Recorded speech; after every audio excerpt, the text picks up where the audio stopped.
membagi manusia itu setidaknya ada dua. Ada orang yang takut, ada orang yang tidak takut. Kita sedih dalam peristiwa gerhana kemarin terjadi kapitalisme gerhana. Bagaimana besar-besaran orang itu mereguk untung dari masalah gerhana. Anak-anak tidak diajarkan akidah ketika melihat gerhana, tetapi diajarkan bagaimana melihat gerhana, lalu kemudian diajarkan untuk memakai kacamata supaya mampu melihat gerhana. Masya Allah. Lalu di mana Allah ketika peristiwa gerhana itu terjadi? Padahal Nabi, orang yang paling ketakutan.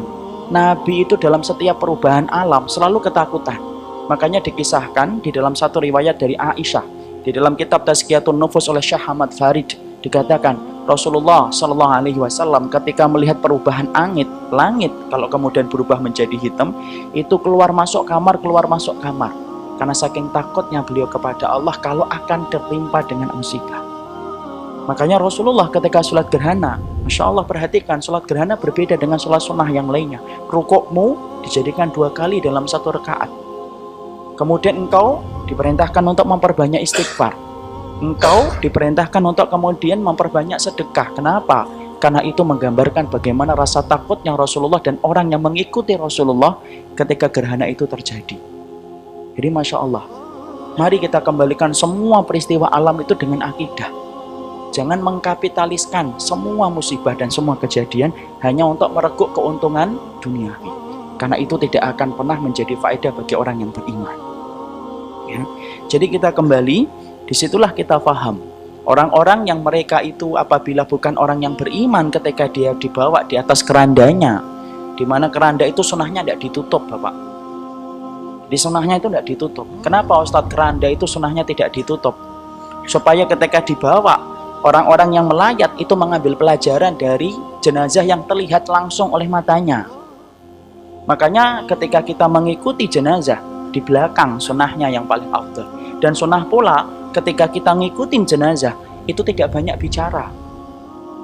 Tidak boleh istighfar, tidak boleh takbir, diam.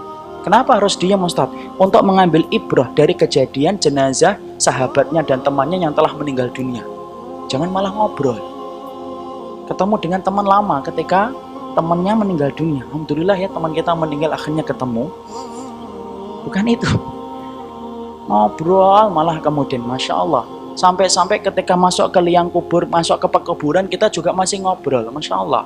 Padahal kalau istighfar kamu aja tidak boleh ketika ngikutin jenazah. Kalau kamu takbir aja tidak boleh. Padahal itu adalah perkara-perkara dzikir yang Allah cintai. Kita sepakat Pak, istighfar dan dzikir itu dicintai oleh Ar-Rahman. Tapi ketika ngikutin jenazah, kenapa tidak diperintahkan untuk berzikir? Supaya kamu mengambil pelajaran dari jenazah ketika sudah diangkat di atas dan dipikul oleh para laki-laki dibawa ke liang lahat. Jadi Masya Allah, inilah yang menjadikan kita betul-betul mendapati cukuplah kematian itu menjadi peringatan dan nasihat. Kafa bil mauti wa idho. Cukuplah kematian itu menjadi peringatan bagi kita.